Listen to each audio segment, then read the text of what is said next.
On Tuesday night, it's players only with a doubleheader right here on NBA TV. First, Jimmy Butler and the Sixers host his former Timberwolves team at 7 Eastern, followed by the Bulls in LA to take on the still LeBron-less Lakers. So guys, it's going to be Jimmy's first matchup against his former team. We've talked a lot tonight about Tony Parker's return to San Antonio. I would imagine this one will go perhaps a bit differently. I don't think there'd be a lot of hugging each other at half court. As a matter of fact, they might be slugging each other at half court. Nice.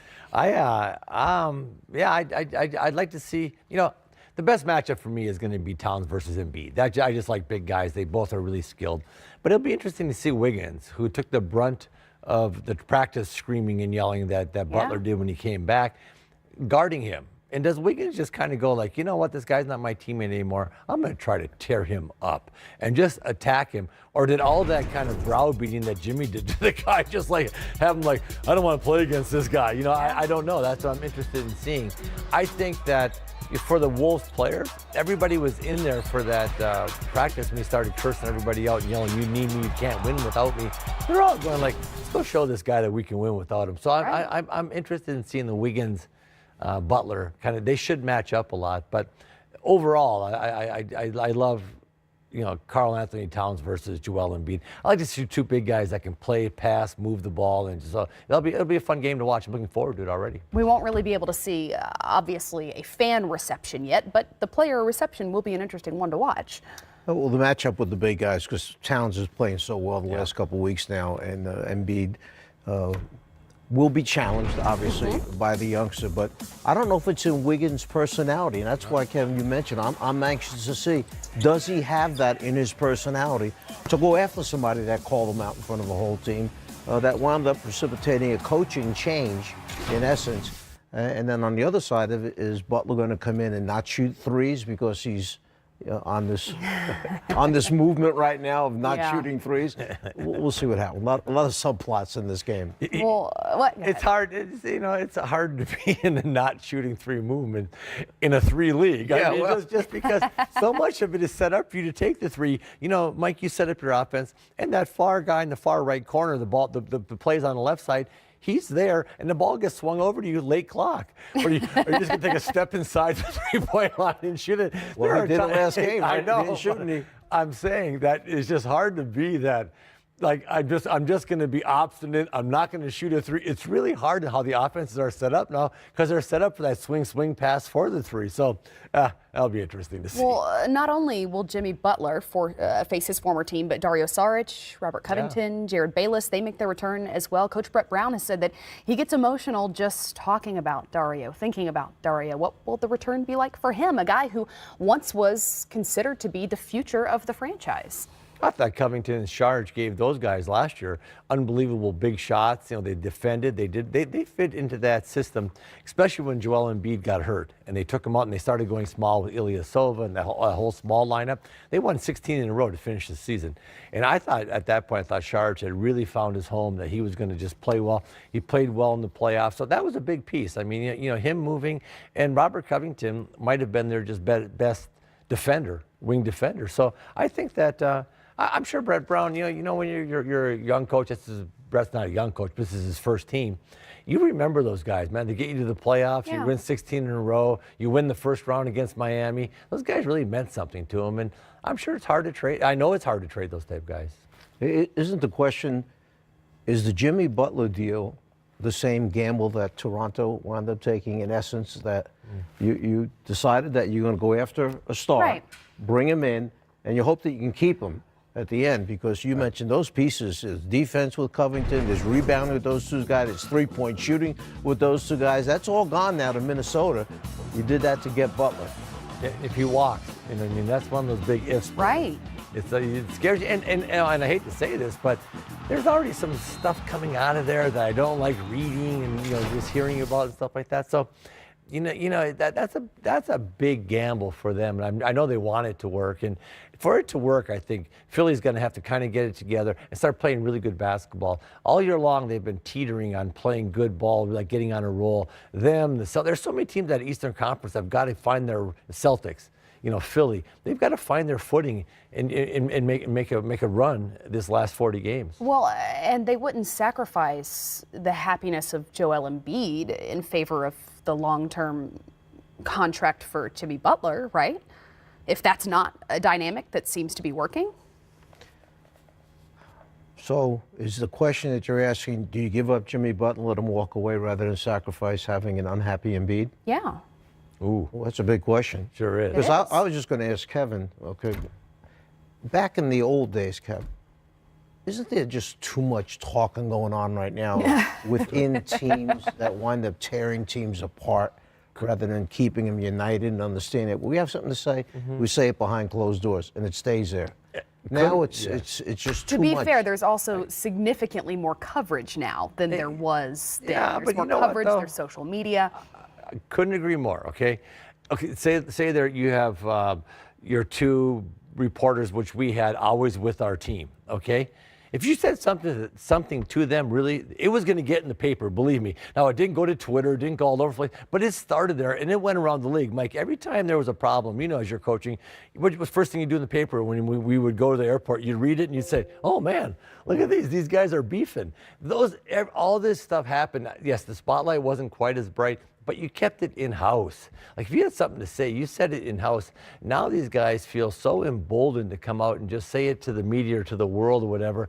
And it's not like they're thinking about their team. It's like they're thinking about themselves. It's just like, well, I'm going to get this out there to cover my butt. Man, your team, it's team first. And I tell you what, when you put your team first, you don't do a lot of that stuff. Because if you got a problem with something, you address it as a team. And the Butler stuff coming out of Philly, it's just interesting. But you asked the question.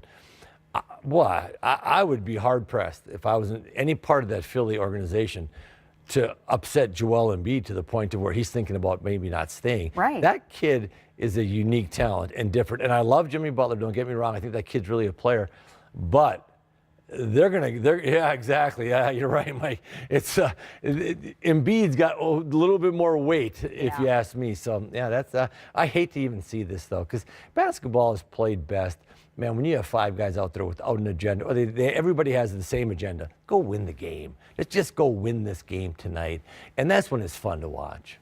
Well, game time continues after the break. We'll have a look around the league. It's a 6-game Monday night, and we've got, let's see, the Celtics in action against the Nets, and that is D'Angelo Russell knocking down the corner three, but Jason Tatum firing back here moments later. It's early in the game, 5-5, but we're going to take a look when game time continues next. Tonight on NBA TV, Tony Parker makes his first return to San Antonio as a member of the Charlotte Hornets. During the 17 years he spent with the Spurs, he became a 6-time All-Star, 4-time champion. He still holds the franchise record for total number of assists with more than 6,800. So for more on Tony's likely Hall of Fame career and his return to San Antonio, we welcome in Jabari Young, the Spurs beat writer for The Athletic. First and foremost, first thought, your expectation for Tony's return? It ain't going to be like Kawhi Leonard's, I'll tell you that. It's not going to be no booing. Listen, I remember, when I first started covering this team, the love-hate relationship or, the love-disappointment relationship sometimes between the Spurs and Tony Parker was always up and down. Mano and Tim Duncan, they were beloved here. And then Tony, it was just up and down. But I think now that he's gone, fans, you look back on it and say, man, we really appreciated everything he gave us. We know sometimes we didn't like it or, we didn't say, hey, Tony, be better on defense or be better here. But listen, you cannot argue the results that Tony Parker had. I mean, finals, if they would not have as many championships had it not been for Tony Parker. And the one thing I always said when he was here, he was an extension of Greg Popovich on that floor. And that's why Greg Popovich thinks so highly of Tony Parker. But if it was one member of the Big Three who I can always envision to have finished his career elsewhere is Tony Parker. And then tonight, obviously, is all coming full circle. So it's going to be a very emotional night for him. But I think that he'll feel that love once he's introduced in the starting lineup, or not in the starting lineup, but when he's introduced into the game. And then they'll do the video tribute. So it's going to be really, really cool. Yeah, will you tell us a little bit more about what the team has planned for his return? Well, they're going to, have a tribute for him, I believe, after the national anthem. And, obviously that's where you're going to see it all. The blood, the sweat, the tears, everything that he gave this organization.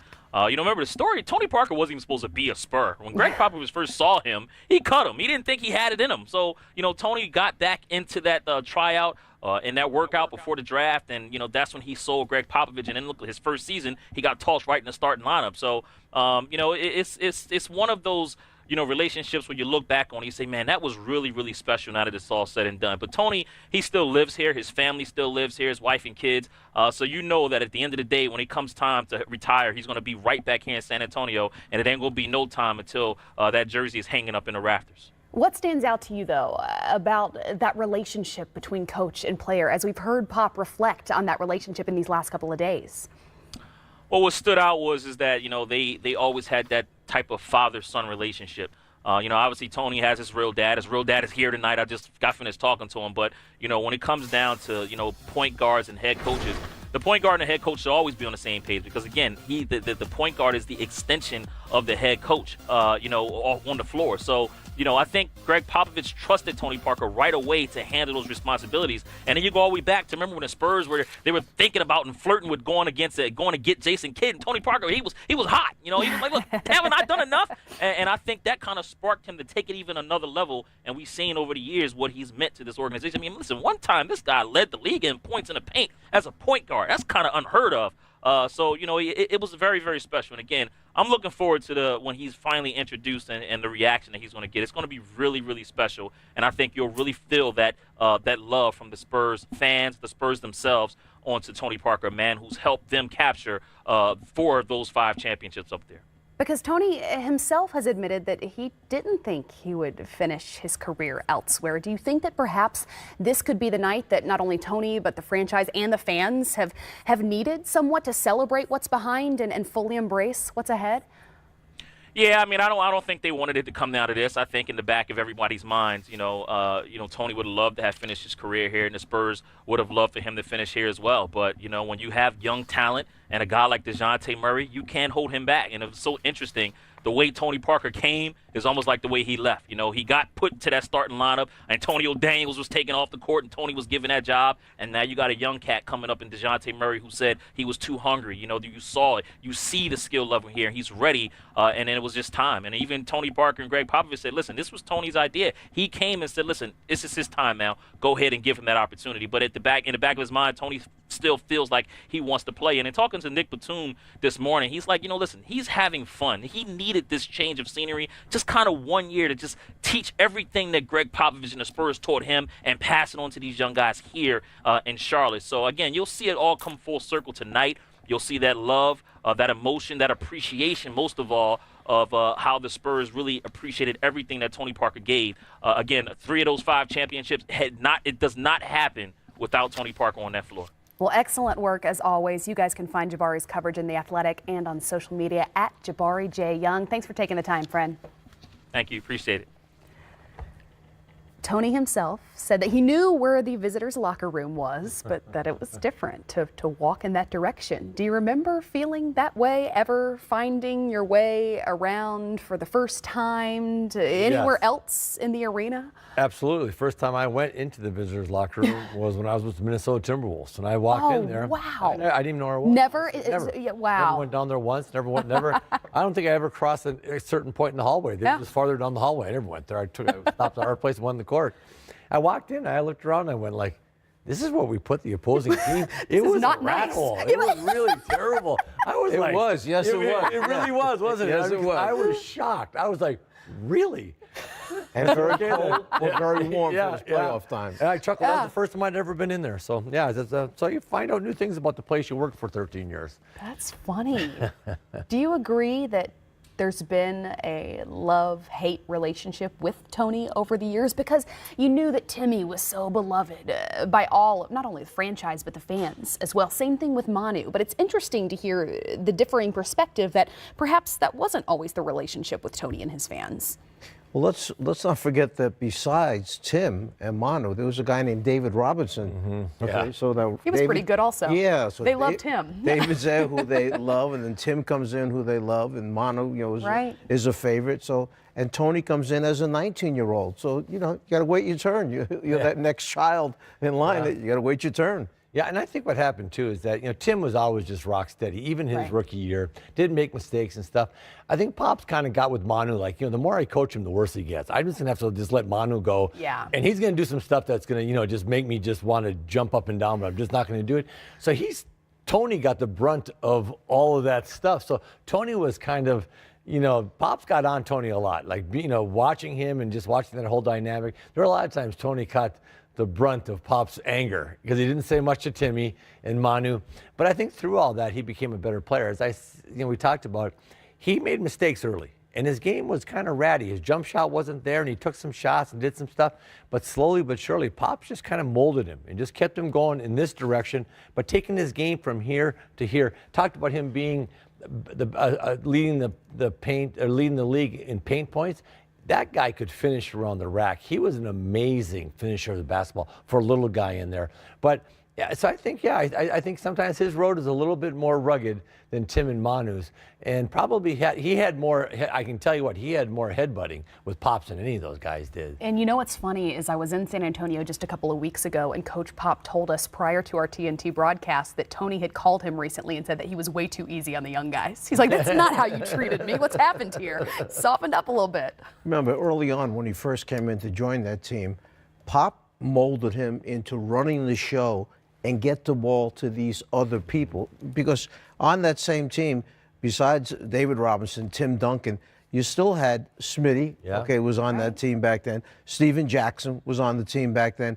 Manu was on the team. So it wasn't Tony's job I have to add my points to this group. This group's going to get points. Right. You get the ball to them at the right time. You run the show, you run the break, and let's start to develop you as a defensive player at the other end of the floor. And then as guys moved on, and then it became a little more scoring burden on Tony, and that's what happened. Well, Game Time continues after the break with Steph Curry's 11 from behind the arc on Sunday, and who our crew would trust to take one shot with the game on the line.